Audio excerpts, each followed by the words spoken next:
Thank you for joining us for Public Safety Echo.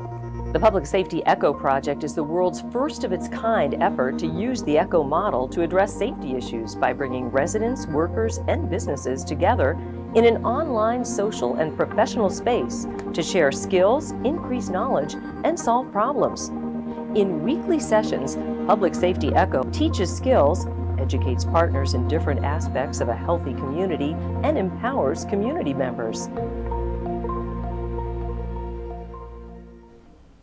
Welcome. Good afternoon. Welcome to the Downtown Public Safety Echo. I am your coordinator, Daryl DeLoach. Thank you for all those that have joined us on the call. Let's please turn on our cameras. Echo is all about all teach, all learn, and we hope you plan on participating fully. Again, on the new platform, you all are signed up, but I do see some new names that I just wanted to say hello to. I have Stefan, did I say that right? Eichmuller, and Paul Koplinski. These are some difficult names. Koplinski, I tried to get them right the first time. Just go ahead and introduce yourselves if you don't mind. Sure, yes. I'm Stephen Eichermuller with Visit Albuquerque, Director of Convention Services. Thank you. Thank you for joining us. Glad to be here. And Paul? Hi, I'm Paul Kolpinski. I'm a resident of downtown and just a curious citizen wanting to get more involved in the happenings of downtown and public safety and all that. So thank you. Thanks for letting me be. Yeah, great to have you. And of course, our guest today, unfortunately, Jeremy Kaiser had some other pressing matters. So you said you were voluntold, or? No, yes, but I volunteered. Yeah, oh, no, she volunteered, sorry. Yes, we have Amanda Morefield. Go ahead and tell us about yourself. So my name is Amanda Morefield. I've been with the city for approximately 15 years. I started in the city's security services. I went over to parking. I was a CSI for APD for an extensive amount of time, and then I made my way over to planning department, where I started as an inspector and then worked my way up, and I'm the division manager. Wow. Well, I didn't know you were CSI. I'm pretty curious about that role. But I guess it gives you some good skills to investigate things for code. It surely does. Yeah. Well, it's great to have you with us today, Amanda. I will just go through a few quick announcements, and we'll sort of get into the conversation just about the unfortunate happenings across the street and how code enforcement was involved with that, and hopefully what we can do to, move beyond the unfortunate circumstance there and address some of the other buildings downtown. But let me see here as I go through some more slides. Why is my computer? There we go. Again, Downtown Public Safety's goal is to increase safety by bringing residents, workers, visitors, and business together in an online social environment to share skills, increase knowledge, and solve problems. Any views expressed by participating city officials are not meant to give legal advice and are only meant to educate and provide insight into the discussion. We do have a few announcements. Today, the city is having a blood drive. If you go to One Civic Plaza, I have a number up there to call. It's only till 4 o'clock, but I understand if you are a city employee and you donate blood, you get some hours off, some time off. And a cookie. And a cookie. Well, yeah, that's how you replenish the fluids they take from you. But did you give some blood today? Not today, but last week. Oh, you did? Okay, so see, she survived. It's harmless.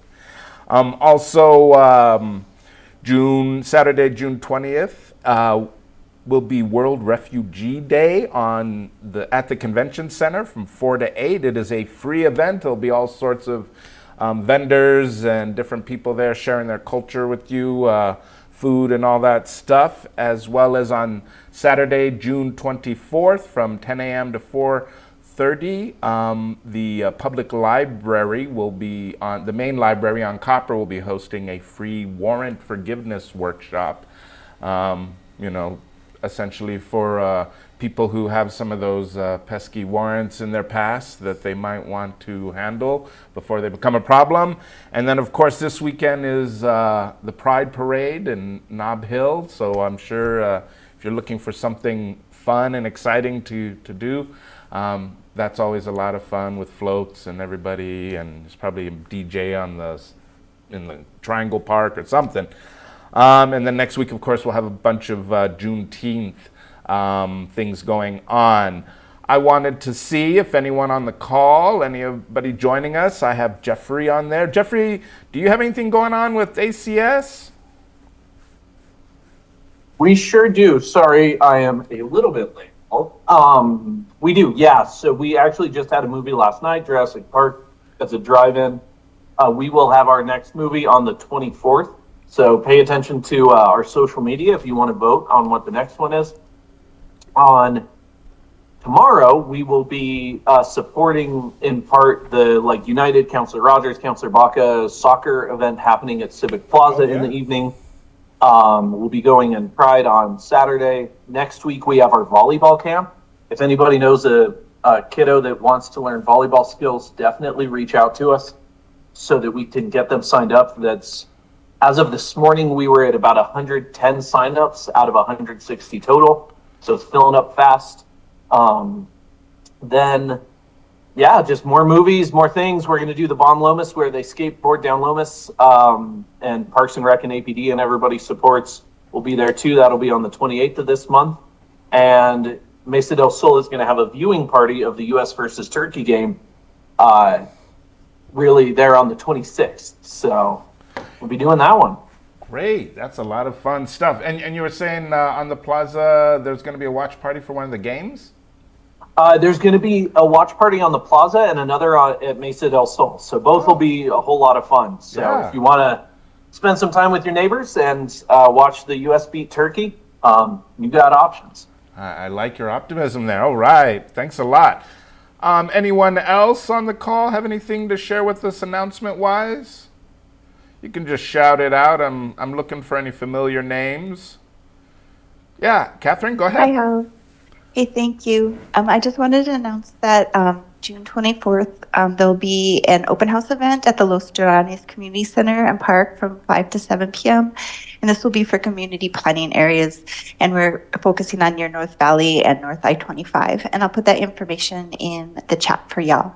Thank you. Thank you. I appreciate that. And anyone else? Just, yeah, as the weather gets nice, there's all kinds of fun stuff to do. So we're all trying to find ways to cool off and stay cool in the heat while we're out doing all this fun stuff. So I've started to use an umbrella outside. I just have an umbrella, and it's very effective. I feel a little silly walking around with it, but it's really good at keeping the sun off of you when you're outside. And then I also freeze my water. I freeze my water bottle, so I have nice cold water and an umbrella. I look a little weird, but that's how Daryl beats the heat. You can get neck fans with 3 speeds on it too. Yeah, wet bandanas. I even put them in the freezer. All these things that I've learned here to battle the heat. All right. We can move on if there's no more announcements. I'll stop sharing this stuff here. So when I speak to the residents and the merchants downtown about the Bliss building and what happened to it, everyone seems to feel the same and share the sentiment. They're hurt by the unfortunate circumstances that resulted from the age, the building practices, and unfortunate, neglect to the building.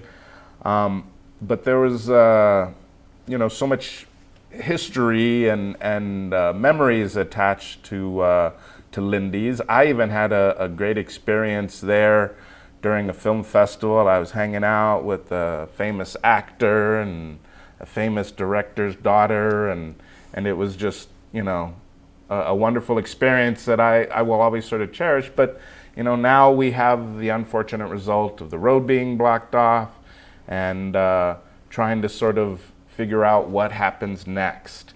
And to sort of talk about how that happened, I had reached out to Jeremy at Code Enforcement, because you guys, I feel it was one of those times when the system actually worked, and your efforts, despite the outcome, saved lives. In my opinion, it was something that could have turned out much worse than it did.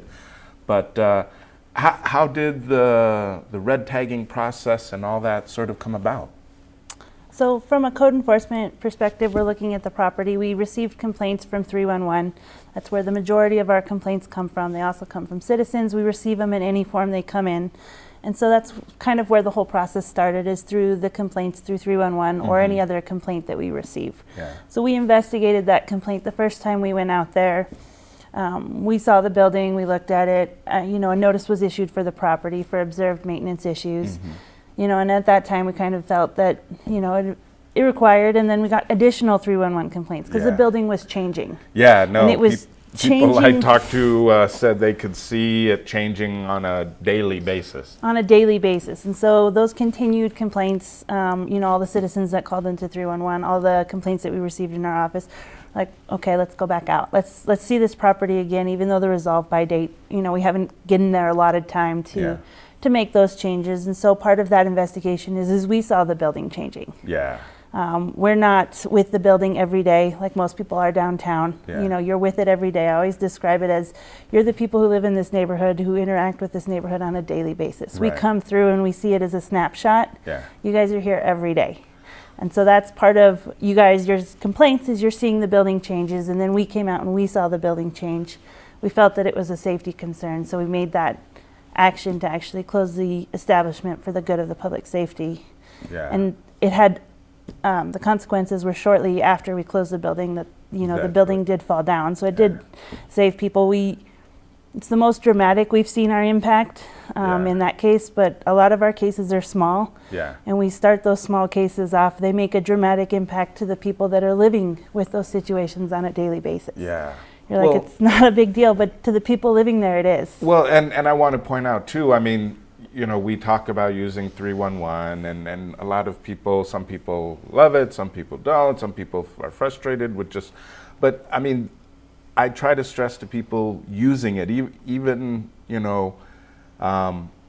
utilizing it is how that information, people might feel like, oh, I'm complaining, or I'm, calling out another business or something, but I feel like it's important for us to register that information, because if it wasn't for those calls and people speaking up, you guys wouldn't have really known, or may not have paid attention in the same way. So I just know people tend to be frustrated at using the system sometimes, but really when it comes to those situations, that's why we have 311.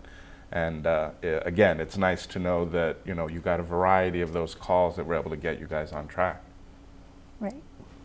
Well, and another thing too, I wanted to mention is that this is a public safety issue that we're dealing with, and I understand that the city council has voted in more funding, some of the public safety funding, to go to code enforcement, so that you guys could be a little more proactive with some of this preventative measures and stuff.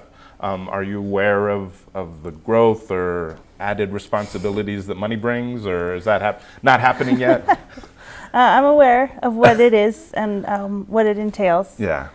Code enforcement, in the time that I've been within code enforcement, has grown drastically from what it once was. It's not just weeds and litter anymore. Yeah. It's not just simple zoning violations. It's a combination, of approximately 23 ordinances and growing.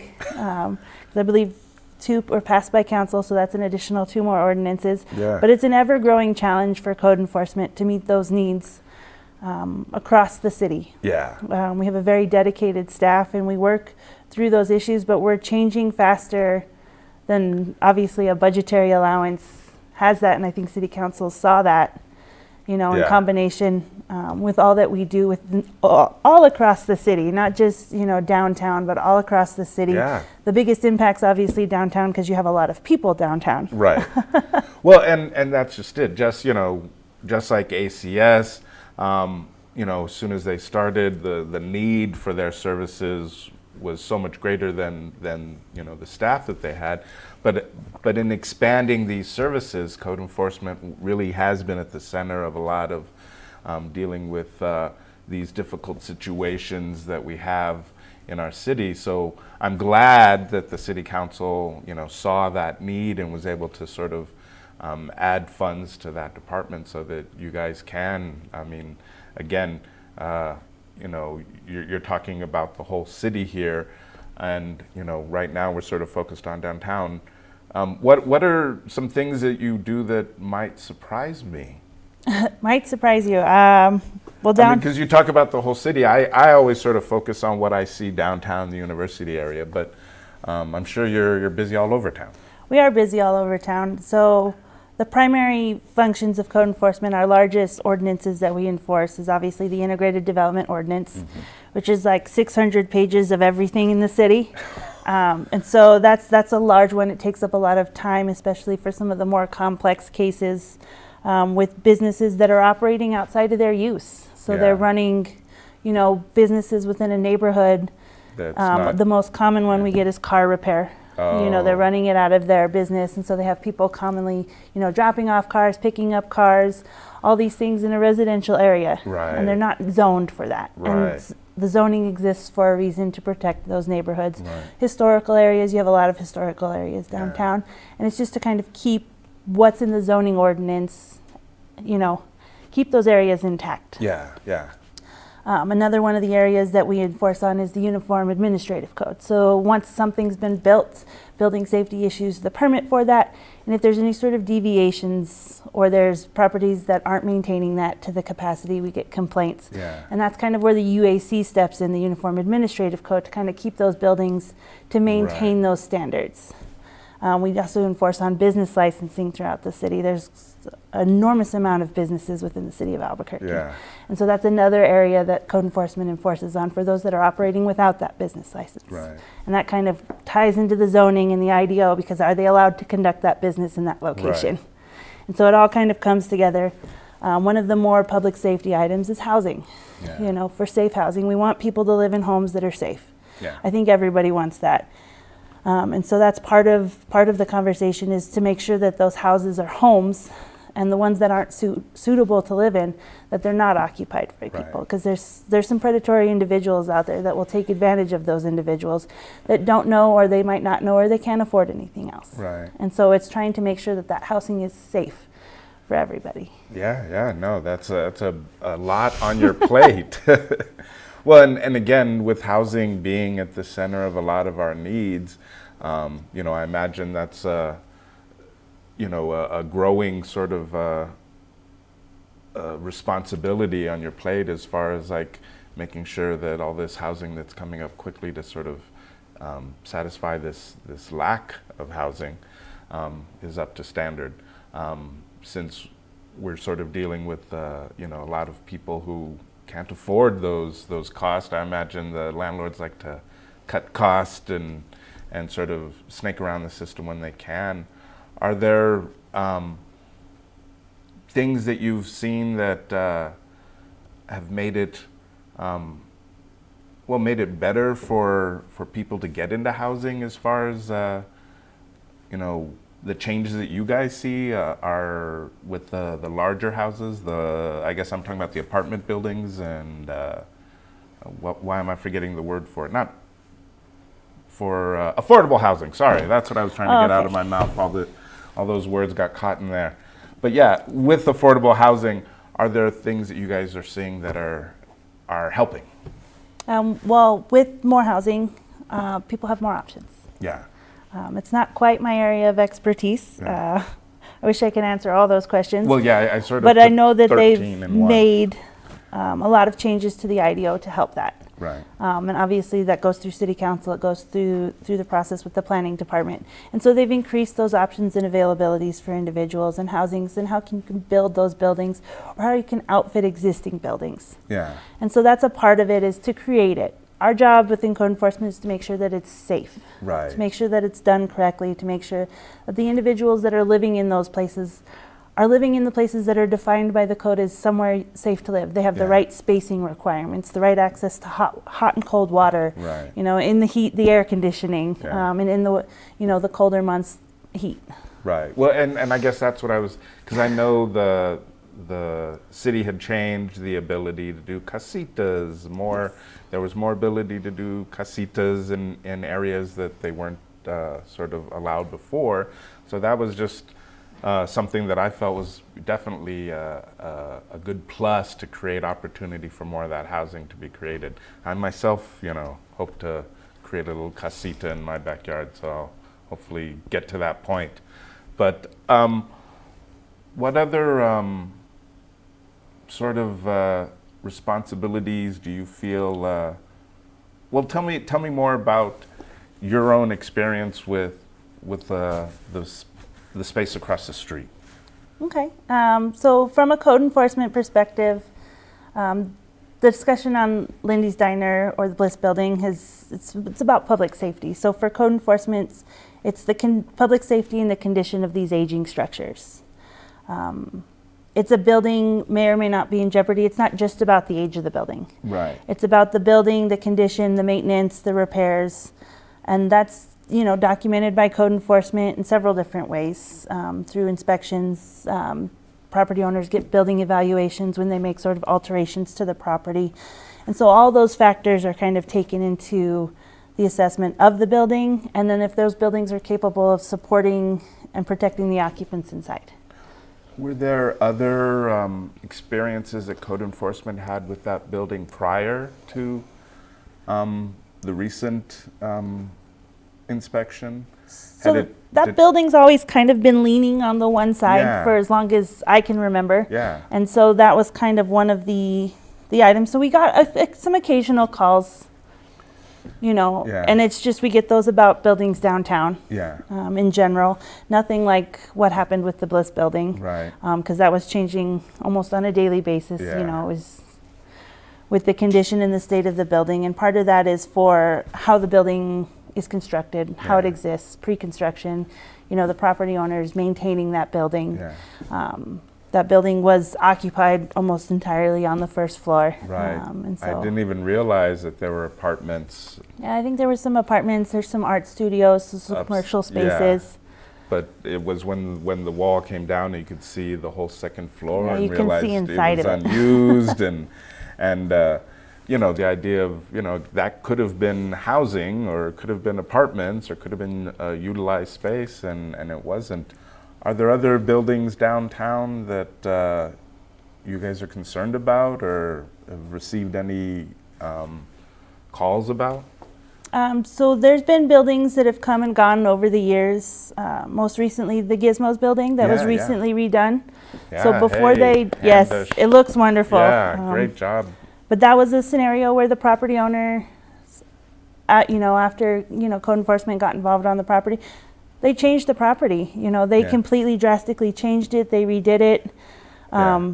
And it's a wonderful space that's, I believe it's mixed use space. And Yeah, so it's there's going to be art galleries and apartments upstairs and So with a responsible property owner, you know, and some of that takes funds, but with a responsible property owner, those buildings can become new again. yeah. Well, and again, that's a shining example. Also, you know, we look down here on 8th Street, we talk about it a lot, just the development there and the changes that have made in just that part of Central to have it active and people moving around. It definitely makes a difference.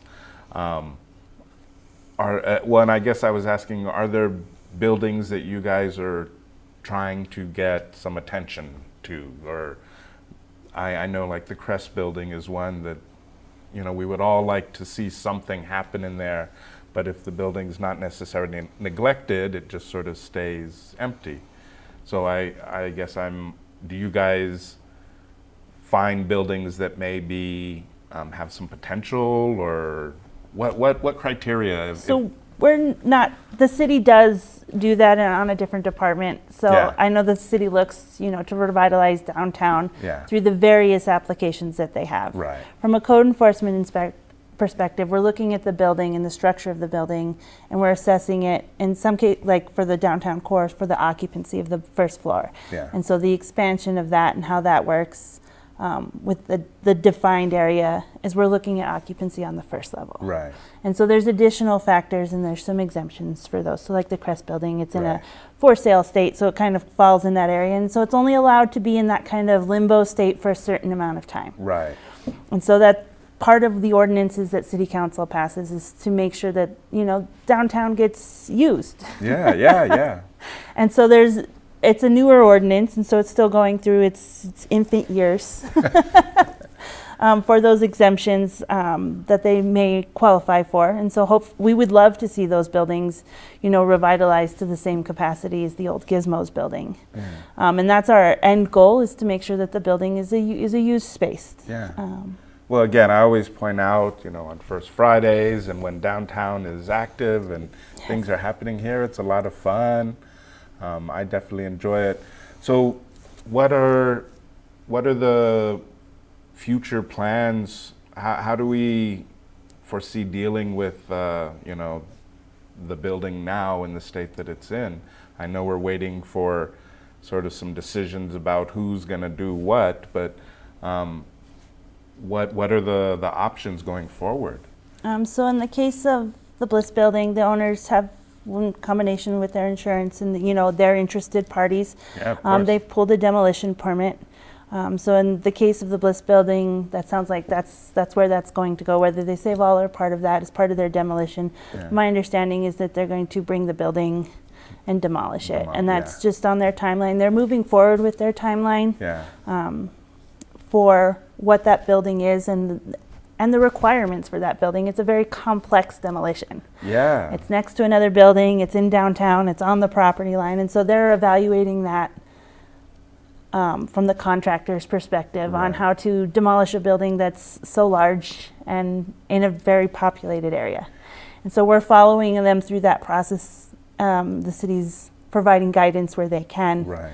For that, but it's in the largely right now. It's in the hands of those contractors, Yeah. because they're the specialized experts Yeah. in that field of demolition, and then they're probably bringing in additional people, just given the type of structure. It's not every day that a building like that gets demolished. Yeah, and I know the other businesses and buildings next door have a lot of concern just about their ability to sort of deal with the whole process of bringing it down. And with Central being cut off, are there any plans or ability to maybe reopen Central or that lane while the demolition's going on? I imagine that's pretty complicated to do. It's always a matter of public safety. Right. We will always err on the side of protecting the public in these public. scenarios. Yeah. And those determinations are made that the lane is currently closed in the interest of public safety. Public safety, yeah. And we're thankful that the building hasn't fallen, additionally yeah. into the street or into Central. But we can't guarantee any of that given the structural nature of the building. And so that's kind of why it's closed. So they'll constantly evaluate what those options are and when those Yeah. options are available to see if that's something they can change or they alter, or if they need a little bit more space while they're demolishing, or if they need a little less space.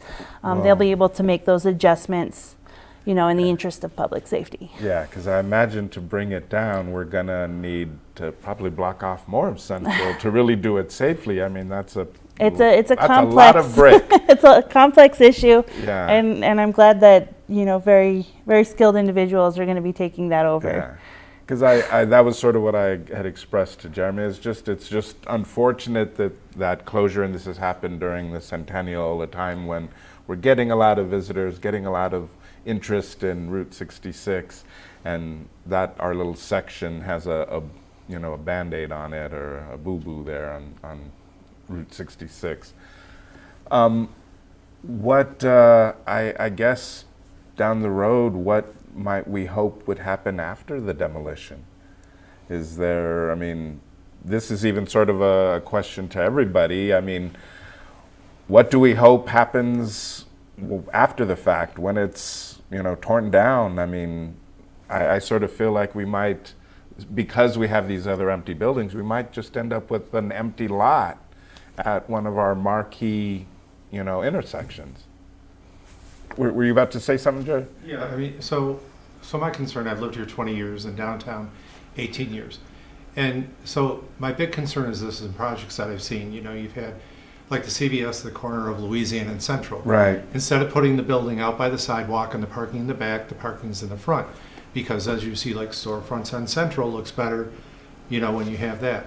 So one of the things is, and then you had urban renewal in the 70s, and I didn't see it here, but back home, and they said a lot of buildings were destroyed that could have been, embrace the architecture of the area. So I think with this building, it's unfortunate that it has to be torn down, but there's a lot of structural issues. But is there some way that whatever is built there can embrace the architectural period of the area, to blend in with that instead of, having a building that's modern that just sticks out like a sore thumb. That's what I like to see. Yeah, in no, the I mean, renovation. I know a lot of people just had romanticized the idea of that building being there so long. So definitely, replacing it with something that had the same, aesthetic or feeling. But at the same time, it really is going to depend on who takes interest in that lot. And I mean, at this point, I'm not sure if we can be that choosy when we want it, building there. So, but is there any way, the word, to have those kind of standards? Because, I mean, I've seen like McDonald's in certain places and standards that they have. Right. You wouldn't recognize it was a McDonald's. Right, It's right. fulfilling the architecture. So is there any way, I don't know, I don't want to use the word regulation or Yeah. anything like that, but to be able to keep, to embrace the architecture of downtown, Yeah. that's been here. Yeah, I'm it's not a question necessarily for code enforcement, but Right. certainly to just sort of think about what we would really want downtown, and is there a way for us to solicit or invite or figure out what would really be a good thing to try to draw in and occupy that space. Well, that's what I want to see. Someone come up with a plan. What do you want downtown to look like? I mean, you could say, do you want a Route 66 theme where everybody has, neon signs or whatever? Or what's, a theme to embrace that as you go on and renovate places and things like that, that it's, get some consistency. I think a lot of times the city's done studies with Tucson and what they've done over there, and able in their areas, they've been able to do it too. So but I don't know who would be in charge of a plan like that. I know they're talking about a BID downtown and stuff like that. Yeah, I mean, it seems like we're sort of in that point where we're really trying to figure out what we're really What the identity is. Yeah, what the identity is of downtown. And again, go ahead. I was like, in that case, I'll go ahead and plug another portion of the planning department is there's a whole dedicated staff that kind of help the city determine the community planning. Right. Is what do we want Albuquerque to look like? Yeah. Where do we want it to go moving forward? It's not my department. They're very skilled individuals, Yeah. but they go to these meetings and they hold meetings, and it's just like, what do you want the city to look like Yeah. moving forward? And I know she came on earlier and said that they have an upcoming meeting for an area. I don't know if it's specifically downtown, Right. but that they guide those decisions Yeah. and they interact with the community to help kind of where do we want Albuquerque to be moving forward? Well, and it goes back to what I was trying to say earlier with 311. Again, just as Jerry's point, we're all going to have to sort of speak up and be involved with what the outcome is, and find out who we need, who's listening, and who we can talk to about sort of what these ideas are, because I'm one of those people who like to believe that, even in the face of this unfortunate incident, it's an opportunity that I don't want us to let slip through our fingers to try to do something different, or to do something better. So I definitely feel like those planning meetings, I think she popped it in the chat if yeah, you guys wanted to yeah, see it is in there. Well, because, and I've noticed with, Councilor Rogers and the proprietary budgeting and stuff, it really sort of gets people involved in that idea that we can actually do something or be involved. And they had a plan to create a farmer's market there by the ACS building. And yesterday I was over there as they cut the ribbon, and it has a lot of potential for the area, the neighborhood, to just bring that energy we're talking about, activate that neighborhood with something fun and lively to do. So I'm sort of seeing that despite the unfortunate pile of bricks there, we need to make sure that we're all getting involved and being active and really thinking about the future of what downtown could be in relation to this incident. So one of the challenges that I've seen here that really surprised me, there are people that have all this real estate and they've had it for years and years, but they don't sell it right away or anything to be able to do it. Property at 10th, Kent, and Central is a big one. It's been there.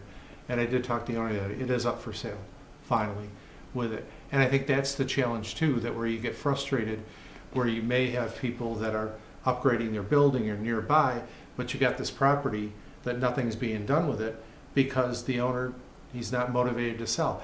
I don't know the perspective is, are you trying to wait till real estate goes up and sell it high? But I know I know of several people here families that have done that. Yeah.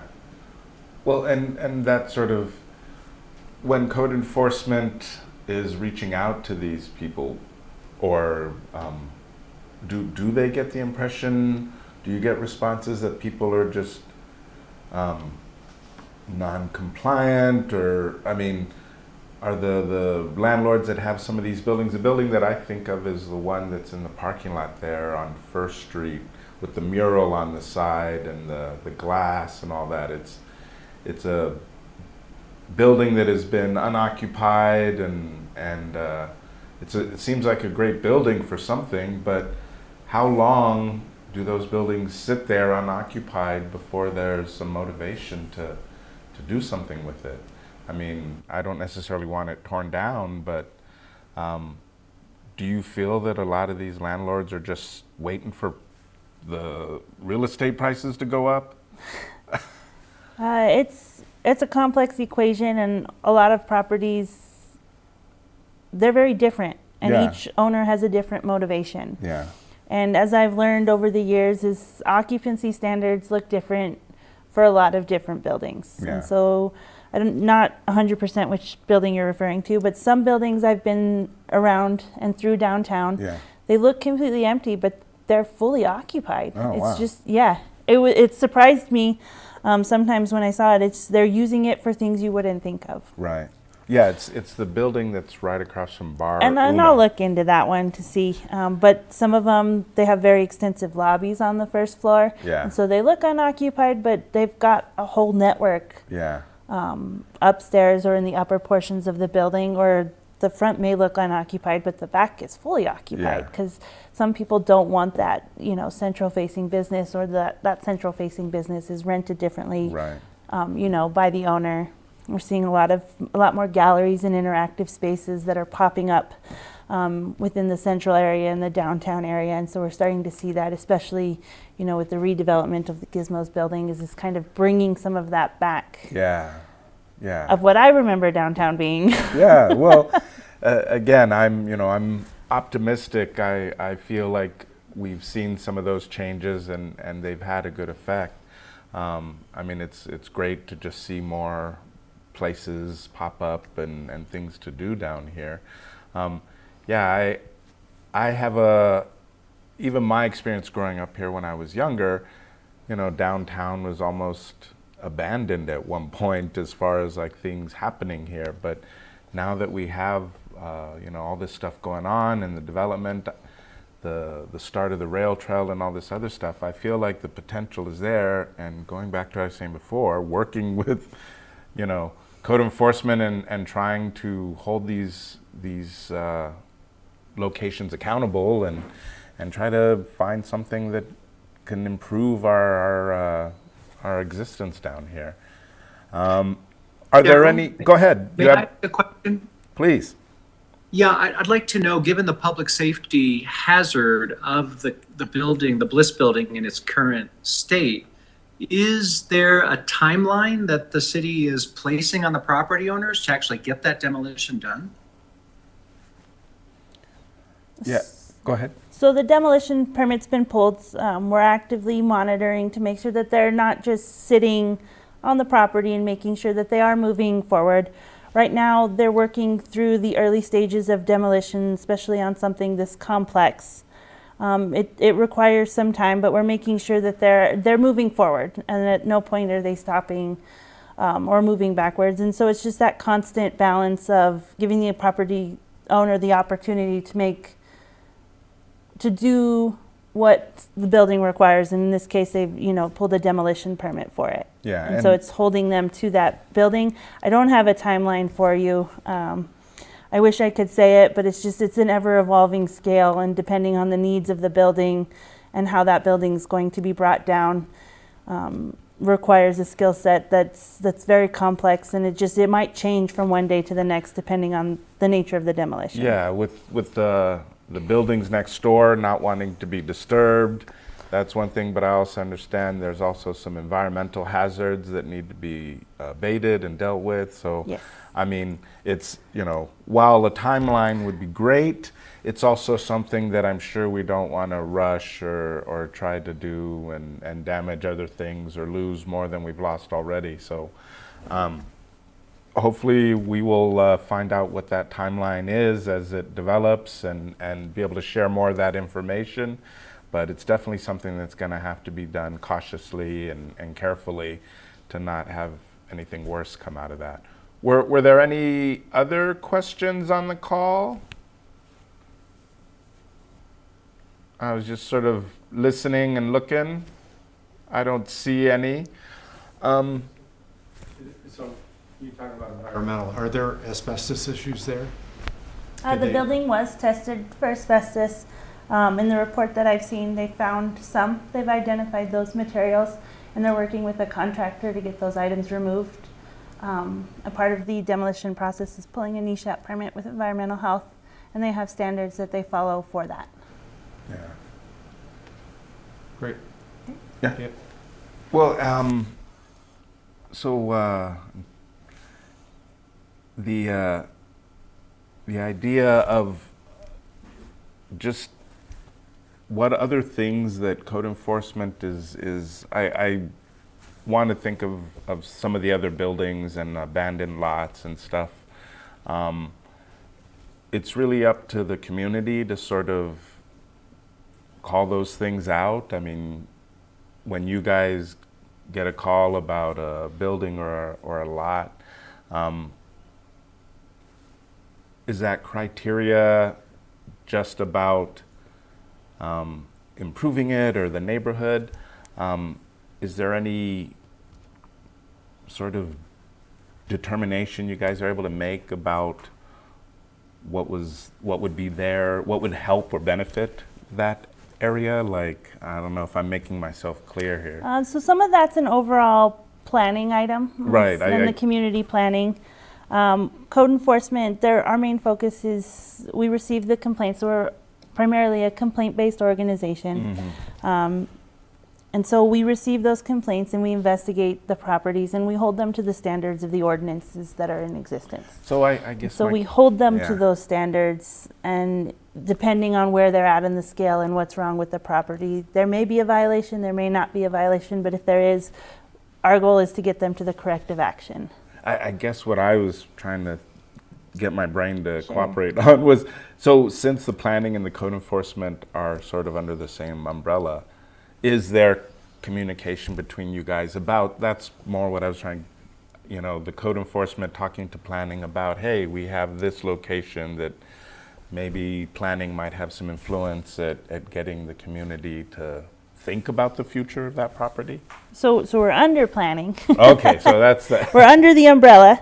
Yeah. And so part of that is we get concerns, depending on the area. We work a lot with historic, and that's preserving the historic areas Right. of town. And so in that capacity, we do work with them. We, in those cases, we receive those complaints because, again, those are highly invested neighbors and neighborhoods and communities. There's some downtown.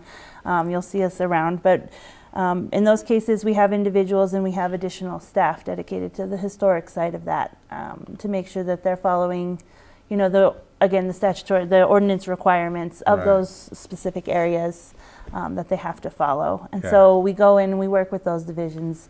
As far as planning for the city's future, that's kind of where the other areas of planning take that portion up. Because we enforce what's currently in existence, not what's going to be in existence in the future. in the future. I wish I knew the future. I Yeah, probably no, wouldn't. well, because I think of I'm in the Silver Hill neighborhood, Okay. and It's a historic district. in fact, I believe. Well, I was going to say I think our neighborhood association members but even there, we've had the discussion about some of those historic or older buildings have those single pane windows, and people wanted to change to newer, nicer windows, and because of the historic classification, they weren't able to put in fancy windows. Well, there's a process for it. Yeah. And so that's what the permitting process is, connecting with historic. Because people make those changes, they just, ask that you meet the criteria of the ordinance. You don't have to stay single pane forever. But they'll have, guidelines for how to move forward, because obviously codes change, products change, buildings change, the weather's changing, it's getting pretty warm out. And so there's different ways, and they just kind of walk you through that path. Because you might not know it's your first time dealing with it, but that's what they deal with on a daily basis, is they want to, these historic areas of town. And so they work through that process with individuals. Yeah. Well, so how do the ordinances get set or changed if people wanted to change? Is that a situation where they have to go to their city councilor, legislator? How does that happen? So for some of those areas, there's a process for how, say you need to replace a window because one got broken. Yeah. And so if you needed to get a permit for that, they'll walk you through. It's typically, I believe it's called a certificate of appropriateness. Oh, okay. And so that you go through that process to determine, what kind of options you have available as the property owner to preserve that area and still repair your house. Right.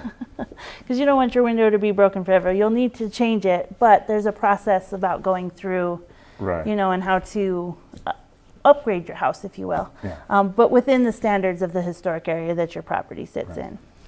So I can give you insight because I live in a historic area. Go. This is the process. I learned so much. Fortunately, I had neighbors that have lived there 40 years and saved me money. Leslie Nagy at the historic department is awesome to deal with on there. So there's things like our house, like the front of our house, we've got paned windows and they're curved on top. We can't change it to a rectangle window because, especially in the front, that you're trying to embrace the house. Our house will be 100 years old next year. Now we have a screened-in porch, but we can't enclose that with glass. Not a big deal. You're maintaining the architectural the look original. of it. And we have a clay tile roof, which actually is better than all the roofs, in there. So what came up is that we had hail damage on our garage that sits back, and they weren't really great shingles. And also we had a back roof that was stone and tar, and it was deteriorating.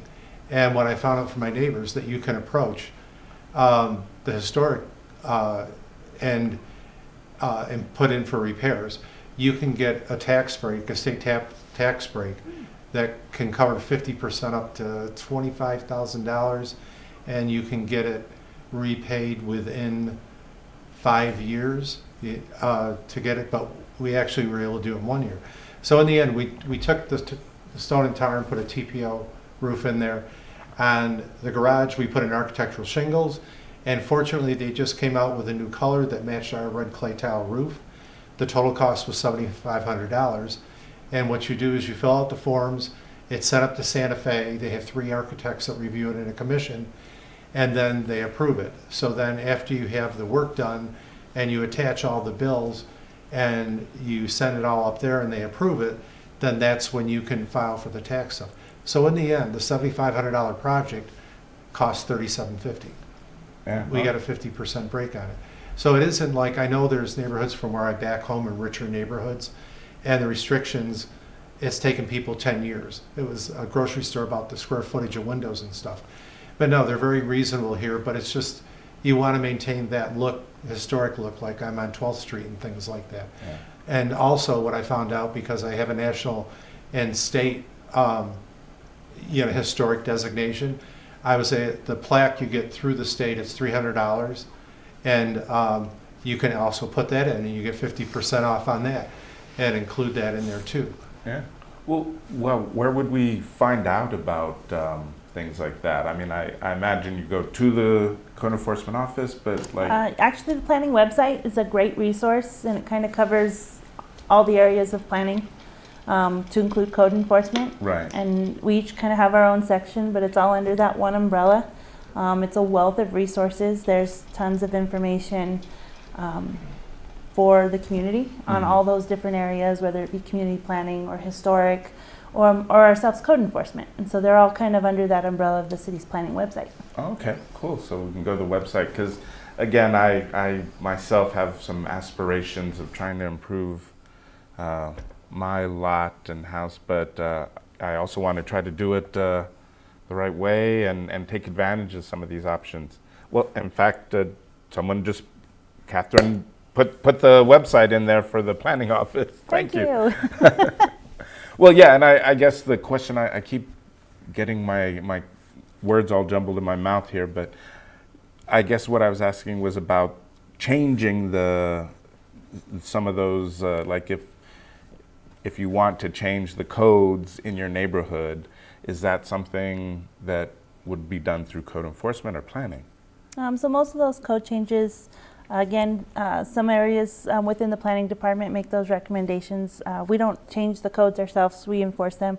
We'll provide guidance when they have those, but all the codes are changed through city council. Oh, okay, yeah. And the combination of that process. Okay, yeah, because again, I hear a lot of discussion in the neighborhoods about people want to do this or that, and the codes don't allow that. So I was just curious as to how those decisions are made. Are there any committees that review these requests that come in? I don't have the answer for that. Okay. Sorry. No, it's okay. No, just asking with the process. Yeah. Well, thank you for joining us. Is there any last minute information you feel would be good for people to know before we sign off about code enforcement? About code enforcement, I just always like to remind people of how to contact us. Yeah. And so you can file a complaint through 311. They have their online platform, the phone platform, and then they have a very nifty mobile app that allows you to upload photos in case it's just one of those kind of complaints you're not quite sure what it is. A photo speaks 1,000 words, and that's 1,000 less words you have to type. So there's those three options, and those can be done citywide for any sort of city service. And so I just like to remind people of 311 and just what a valuable resource it is to the city. Yeah. Do you have an idea of how many 311 references code enforcement gets, on a daily or monthly basis? We receive approximately 4,000 on a monthly basis, which is a lot. Wow, we're all amazed by that number. So it's a lot of complaints, but we appreciate every single one of them because it gives us a snapshot into your individual neighborhood or your individual item that you're dealing with. That for us it's a snapshot in time. For you guys who live there all the time, it's every day. Well, I feel sorry for making the recommendation people use 311 more, because apparently they're using it a lot. It's a great resource. Well, no, it's good. It's good to hear. And like I said, that was sort of the whole idea there, that the system can work. We need to use it.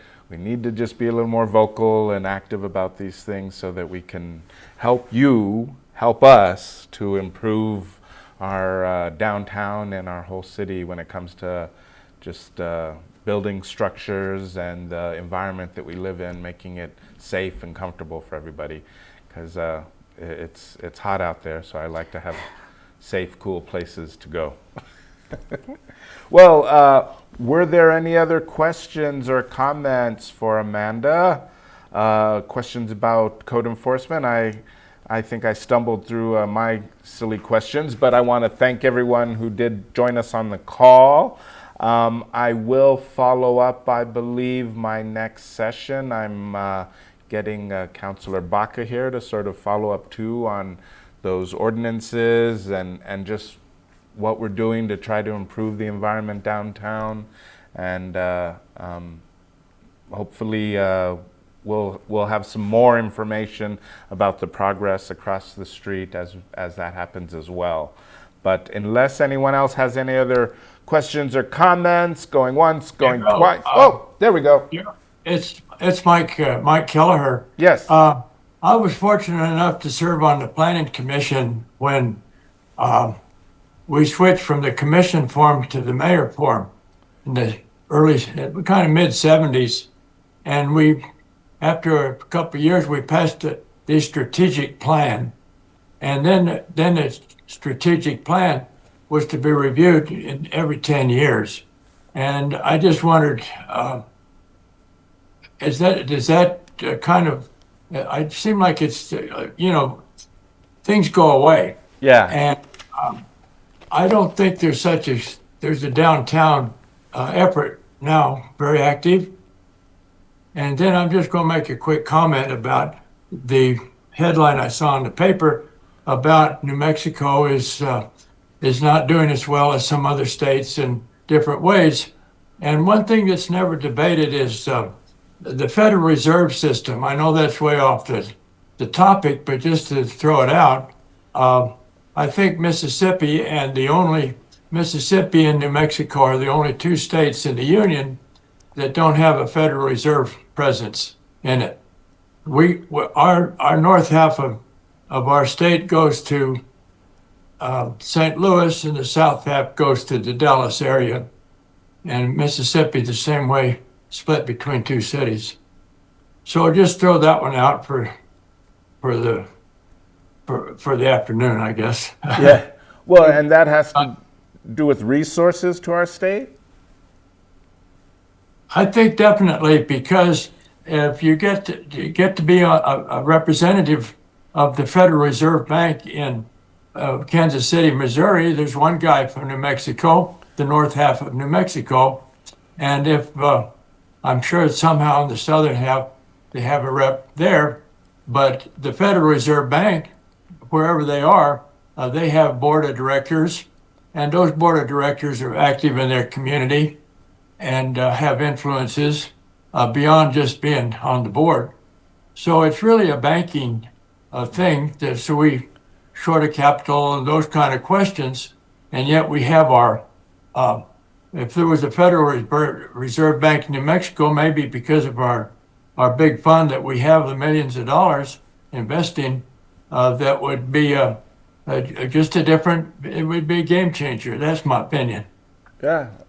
Well, definitely, I feel like we have a lot of conversations about where's the money coming from, but I know there's money out there, and gas prices gave us a bunch of money recently. So we definitely need to find ways to make sure that we're spending it in the right places to try to improve things here. I appreciate your comment there, Michael. Daryl, Yeah. it might even be making a list there of possible topics for the downtown echo. What would a Federal Reserve presence do for downtown Albuquerque? And so one of the echo things that you eventually have, and call in a few bankers to explain it, I don't think they really want to talk about it because, they're sensitive about it and don't want to change relationships they already have. Right. Yeah, usually when it comes to banks and money, those relationships are made behind closed doors. So yeah, I made a note here, and we'll see if we can follow up on that topic at another time. Again, thank you everybody who hopped on the call. I apologize for me stumbling through my questions here. Good. It just was one of those subjects that I felt had so many different angles to it. We barely scratched the surface. So again, I'll try to keep tabs on what's happening, and we'll see down the road what we end up with here. But Thank you very much, Amanda, for joining us. Everybody stay cool out there, and hopefully you get to enjoy some of Pride this weekend or something fun out of doors. Stay hydrated and all that stuff. Thank you, everybody. Thank you for joining us. We welcome your suggestions regarding any scenario involving future public safety echo sessions. For more information, visit www.cabq.gov/echo.